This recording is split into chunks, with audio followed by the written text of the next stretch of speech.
What are your thoughts as you wake up this morning on that performance last night? I mean, when I think about it, like, a lot of people are talking about Leinster being a bit shocked by it and disappointed, but I think when they look back on the game, you know, they'll be really disappointed. Yes, they've invested emotionally, physically, mentally over the year. They're not in a final in this competition. They probably expected to be. But when they look at the game, more territory, more possession, more tries scored. I think they had more carries. They'll be kind of going, what went wrong? And then they'll kind of see the same theme that we talked about last week in terms of the La Rochelle final in Europe, where they were inaccurate, and then a physical team came and dominated them or upset them at ruck and line out, slowing down the play. And then when they're in the 22, we've been really direct, and they didn't seem to have a plan B around it. And that's probably the most disappointing thing for them. They have to learn how to figure out how do we evolve, and some big questions for Leo, for the organisation. You know, the CEO is stepping away. A lot of the coaches only have one season left in their contract. What do they do now, you know, in terms of proving that they can evolve and not be beaten by the same kind of play as such? I think that's the difficulty, Peter, isn't it? That this is not just one game every year where it has gone wrong. This is now the second time this has happened for Leinster, and there is some soul searching to be doing. Yeah, I think going forward as well, particularly in the URC, a competition where they've probably had the luxury of rotating a lot of players throughout the season, and that's probably not going to be the case, you know, if they want to be competitive on the final day of this competition going forward with the introduction of the South African teams.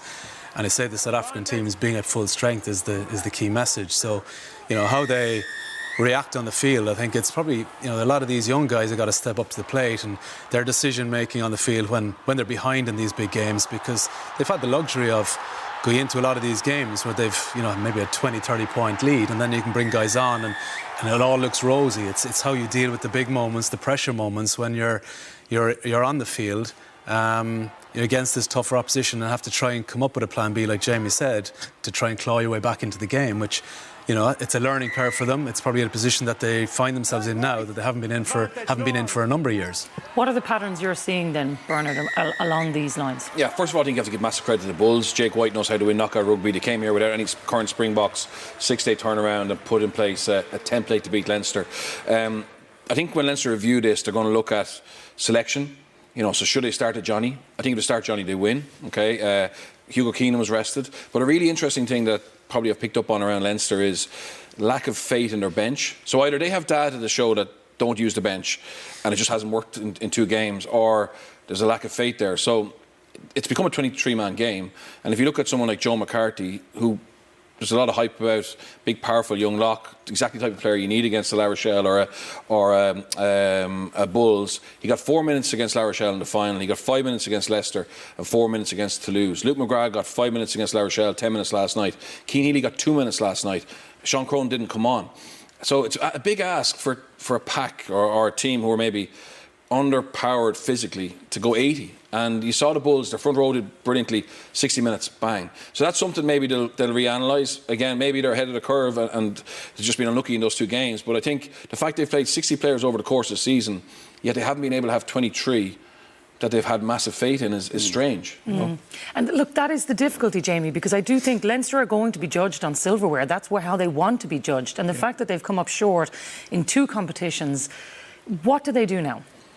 I think every club is, at the end of the day, is judged on trophies in the cabinet, and they've been lucky, or not lucky. They've been able to dominate the domestic competition now for a good few years. Been able to use 60 players this year, 50 odd players last year, and be competitive on both fronts. But at the end of the day, no one really challenges them physically in the URC until this year.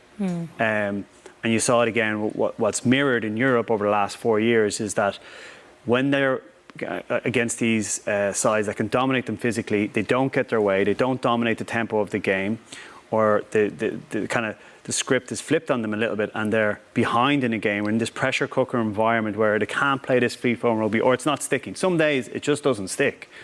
They seem to come a little bit undone.